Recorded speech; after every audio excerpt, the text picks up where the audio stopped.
आज हम बात करेंगे रिकॉम्बिनेंट डीएनए के ना एक प्रोसीजर के ऊपर। जैसे कि हम देख सकते हैं हमारे पास ना दो तरह के सेल हैं, एक ह्यूमन सेल है और एक बैक्टीरियम का सेल है। हम ह्यूमन सेल में से अगर उसका जीन निकालें, यानी कि ह्यूमन जीन निकालें और उसको एक साइड पे कर लें, और इसी तरह बैक्टीरियम के सेल में से हम प्लाज्मिड को निकाल के उसको साइड पे कर लें, तो इन दोनों को with the help of restricted enzyme यानी कि रिस्ट्रिक्टेड एंडोन्यूक्लियस एंजाइम की मदद से क्या करेंगे, हम इनको ब्रेक डाउन करवाएंगे। इनके अंदर हम मोलेकुलर सीजर्स यूज़ करवाएंगे। अब with the help of molecular scissors ना हमने ह्यूमन की जीन में से इंसुलिन की जीन निकलवा ली और प्लाज्मिड की एक साइड पर हमने वैसे ही कट लगवा दिया।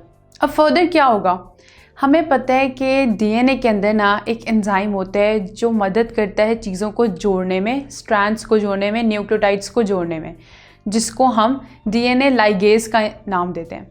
अब क्या करेंगे कि डीएनए लाइगेज की मदद से ना हमने प्लाज्मिड को लिया और प्लाज्मिड के जो स्टिकी एंड्स थे ना उनके अकॉर्डिंग हमने अपने इंसुलिन के जो जीन थी उसको वहाँ पर आके अटैच करवा दिया और वो कुछ इस तरह का हमारे पास स्ट्रक्चर मिला जिसको हमने रिकॉम्बिनेंट डीएनए का नाम दिया। अब ये जो रिकॉम्बिनेंट डीएनए है ना, बेसिकली अब हम कौन से स्टेज पे, अब हमें मोलेकुलर कैरियर या फिर मोलेकुलर वेक्टर वाले स्टेज पर, जिसमें हमने पढ़ा था कि ये जो रिकॉम्बिनेंट डीएनए होता है इसको हम जाकर होस्ट की बॉडी में डाल देते हैं। वंस ये रिकॉम्बिनेंट डीएनए होस्ट के सेल में इंट्रोड्यूस हो गया, उसके बाद हमें इस सेल की कॉपीज़ देखने को मिलेंगी। अब इन कॉपी सेल के अंदर हम देख सकते हैं कि हमें दोनों सेल में वो इंसुलिन जीन देखने को मिल रहा है। सो यहाँ से हमें बात पता चली कि इन दोनों सेल्स के अंदर हमें isolated form of insulin clone देखने को मिल रहा है और इसी के साथ साथ इंसुलिन के अंदर जो प्रोटीन्स थी क्लोनिंग के दौरान हमें वो भी उस सेल में देखने को मिल रही हैं।